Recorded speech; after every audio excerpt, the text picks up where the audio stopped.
इस वीडियो में मैं आपको कुछ टॉप 5 वर्स्ट हेयर प्रोडक्ट के बारे में बताऊंगा जिसको अगर आप यूज़ करते हो तो उसका कोई भी बेनिफिट नहीं है और ये सिर्फ आपके हेयर को डैमेज ही करेगा। बाद में देखोगे कि आपको हेयर लॉस हो गया, आपको हेयर फॉल हो गया एंड आपको बाल्डनेस की प्रॉब्लम हो गई है। मैं यही सारे कुछ प्रोडक्ट को यूज़ करता था जिसके कारण मेरा हेयर का क्वालिटी बहुत ज़्यादा ख़राब हो गया था। लेकिन फिर मैंने रिसर्च किया, जब मैं अपने हेयर को ग्रो कर रहा था तो बहुत सारा रिसर्च किया तो मुझको पता चला कि ये सारे बहुत ही घटिया प्रोडक्ट हैं एंड इसको यूज़ करके मैं सिर्फ अपने हेयर की क्वालिटी को ख़राब कर रहा हूँ। एंड मैं जानता हूँ कि हम में से 90% लोग यही प्रोडक्ट को यूज़ करते हैं क्योंकि ये इजीली अवेलेबल है एंड हम इतना दिमाग लगाते नहीं है, हम इसको परचेस कर लेते हैं। लेकिन ये बाद में आपको बहुत ज़्यादा प्रॉब्लम देता है। पहला जो प्रोडक्ट है वो है चीप सल्फेट बेस्ड प्रोडक्ट। ये जो प्रोडक्ट होता है इसमें कुछ केमिकल्स होता है भाई, जो बहुत ही ख़राब केमिकल होता है। जैसे कि इसमें SLS होता है, SLES होता है। ये एक टाइप का डिटर्जेंट होता है जो कि कपड़े में, मतलब डिटर्जेंट पाउडर में यूज़ किया जाता है आपके कपड़े से गंदगी निकालने के लिए, उसको साफ़ करने के लिए। एंड अगर आप इस प्रोडक्ट को अपने हेयर पे यूज़ करते हो, अपने स्कैल्प पे यूज़ करते हो, तो समझ ही लो कि ये कितना ज़्यादा ख़राब करने वाला है। एंड मैं ये आपको एक एक्सपीरियंस से बता रहा हूँ क्योंकि मेरा हेयर का क्वालिटी भी बहुत ज़्यादा ख़राब था। आप देखोगे मेरे पहले वाले फ़ोटोज़ में तो बहुत ही पतला हेयर था मेरा, हेयर थिनिंग की प्रॉब्लम थी एंड मेरा हेयर लॉस भी होता रहता था। लेकिन उसके बाद मैंने बहुत सारे चेंजेस किए, बहुत मुश्किल से मैंने इसको फिक्स किया। उसके बाद अभी मैं जाके अपने हेयर को थोड़ा बेटर कर पाया हूँ एंड इसको लॉन्ग भी कर पाया हूँ। अगर आप सल्फेट बेस्ड वाले प्रोडक्ट को यूज़ करते हो तो ये क्या करते हैं कि आपके स्कैल्प से गंदगी तो निकालता ही है, लेकिन आपके स्कैल्प में जो नेचुरल ऑयल्स होते हैं ये उसको भी स्ट्रिप आउट कर देता है, ये उसको भी पूरा निकाल देता है। जिससे आपका हेयर बहुत ज़्यादा ड्राई हो जाता है, आपका हेयर बहुत ज़्यादा फ्रिजी लगता है। आपने सुना होगा कि कोई आपको बोलता है कि भाई तेरा हेयर कैसा झाड़ू जैसा दिख रहा है, झाड़ू जैसा हेयर हो रहा है। एंड हम लोग बोलते हैं कि हाँ मैंने शैम्पू किया है इसलिए। लेकिन आपने जो शैम्पू किया है उसमें बहुत ज़्यादा केमिकल था, बहुत ही घटिया केमिकल था, जैसे कि SLS, SLES, उसने आपके हेयर को ऐसा बनाया है। तो भाई इसीलिए जब भी आप कोई शैम्पू को परचेस करते हो तो आप उसका इंग्रेडिएंट्स पहले चेक करो कि उसमें SLS तो नहीं है, SLES तो नहीं है, या फिर कभी कभी सल्फेट भी लिखा होता है।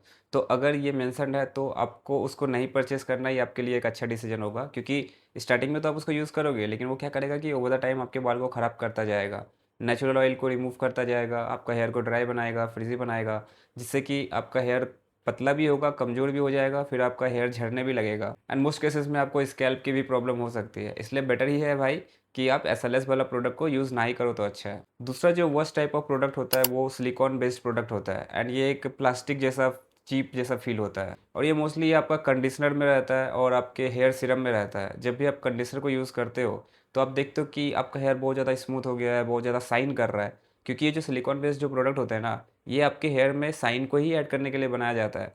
तो ऐसा देख के आपको लगेगा कि वाह आपका हेयर कितना अच्छा हो गया है, कितना सिल्की हो गया है, स्मूथ हो गया है एंड वो बहुत अच्छा शाइन भी कर रहा है, तो ये प्रोडक्ट इसका तो मतलब तो अच्छा हुआ। लेकिन वो प्रोडक्ट अच्छा नहीं है, वो बहुत ही घटिया प्रोडक्ट है।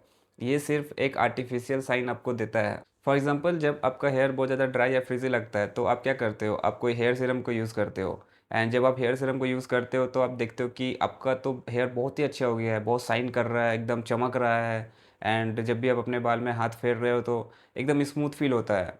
तो आपको लगता है कि बहुत अच्छा प्रोडक्ट है, लेकिन वो अच्छा प्रोडक्ट नहीं होता है, वो ख़राब प्रोडक्ट होता है। एंड जब आप इसको यूज़ करोगे ना हेयर सीरम को, तो उसके कुछ टाइम के बाद आप देखोगे कि आपका हेयर फिर से ड्राई हो गया। अब अगर फिर से ड्राई हो गया तो फिर आप क्या करोगे, फिर उसको यूज़ करोगे हेयर सीरम को, फिर ड्राई होगा फिर आप यूज़ करोगे। तो ऐसे करते करते भाई ये आपका हेयर का क्वालिटी को इतना ख़राब कर देता है ना कि जितना जितना आप इमेजिन भी नहीं कर सकते।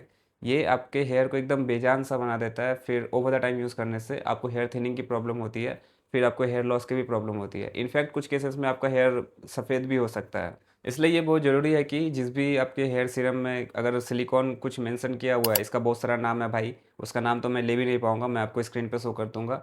अगर ये सारी चीज़ आपके हेयर सीरम में मेंशन है तो भाई इससे दूर रहना ही आपके लिए अच्छा होगा, इसको मत परचेज़ कीजिए। तीसरा जो प्रोडक्ट होता है वो मिनरल ऑयल बेस्ड आपके जो हेयर ऑयल होते हैं वो होता है, और ये भी आपका एक हेयर का दुश्मन होता है।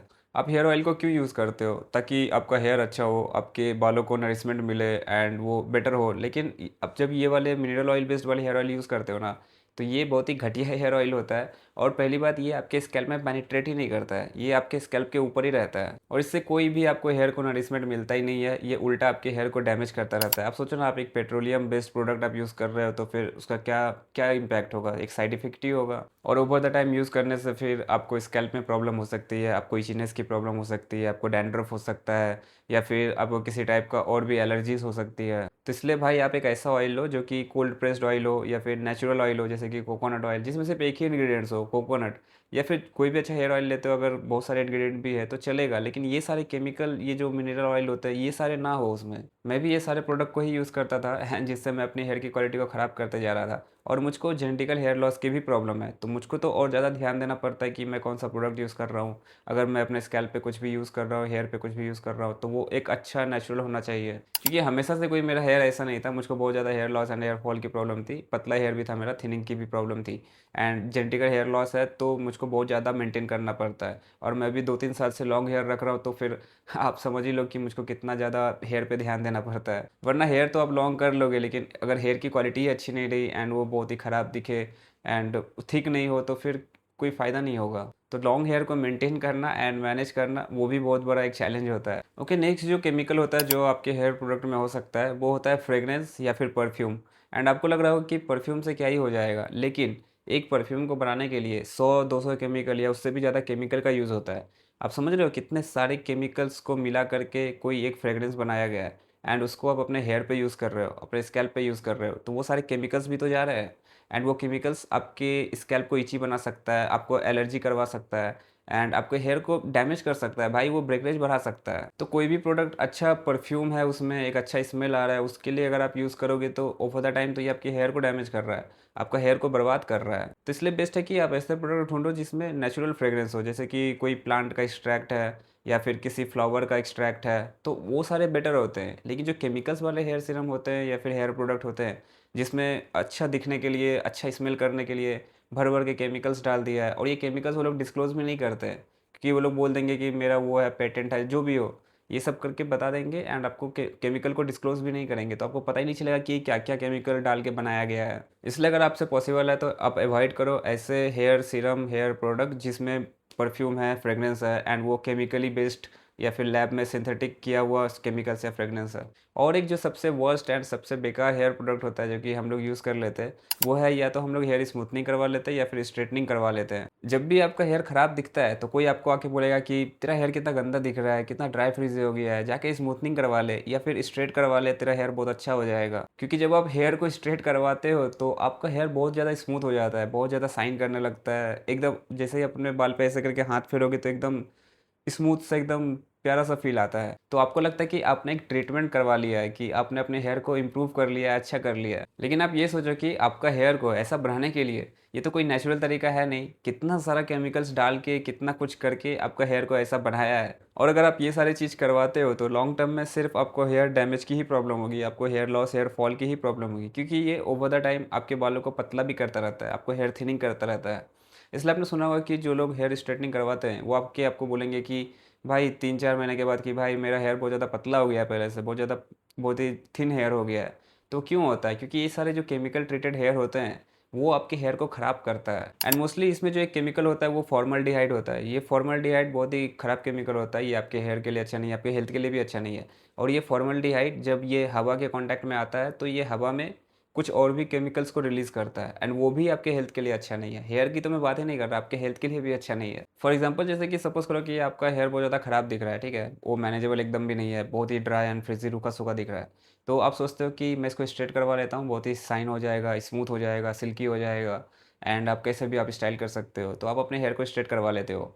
अब जब अपने हेयर को स्ट्रेट करवाए हो तो उसका जब ट्रीटमेंट ख़त्म होगा, तो वो क्या करेगा कि आपके बालों को फिर से पहले जैसा बनाएगा, पहले जैसा ड्राई फ्रीज़ बनाएगा। उल्टा वो और ज़्यादा बनाएगा, ठीक है? उसके बाद फिर जब आपका हेयर ड्राई हो गया तो अब आप सोचोगे कि मैं एक बार और करवा लेता हूँ, तो फिर से मेरा हेयर अच्छा हो जाएगा, फिर से स्मूथ हो जाएगा। एंड ये जब आप करते रहते हो तो फिर आपका हेयर पूरी तरीके से डैमेज हो जाता है, पूरी तरीके से ख़राब हो जाता है और आपको हेयर फॉल, हेयर लॉस की प्रॉब्लम हो जाती है। एंड एज अ मैन हम लोग को तो ऑलरेडी एक कर्स मिला है कि हम लोग को मेल पैटर्न बाल्नेस होता है। तो अभी तो भाई देख रहे हो कि आप स्टार्टिंग, अभी तो बहुत कम एज में भी होने लगा है, करीब 20s में भी हमें मेल पैटर्न बाल्नेस होने लगा है, मतलब गंजापन होने लगा है। तो अगर ऑलरेडी ये सारी प्रॉब्लम्स है, उस पे आप ऊपर से कुछ और ट्रीटमेंट करवाओगे घटिया, जिसमें और केमिकल आप यूज़ कर रहे हो, तो आप समझ रहे हो कि आपका जो हेयर फॉल जो बाद में होने वाला था वो अब हो जाएगा।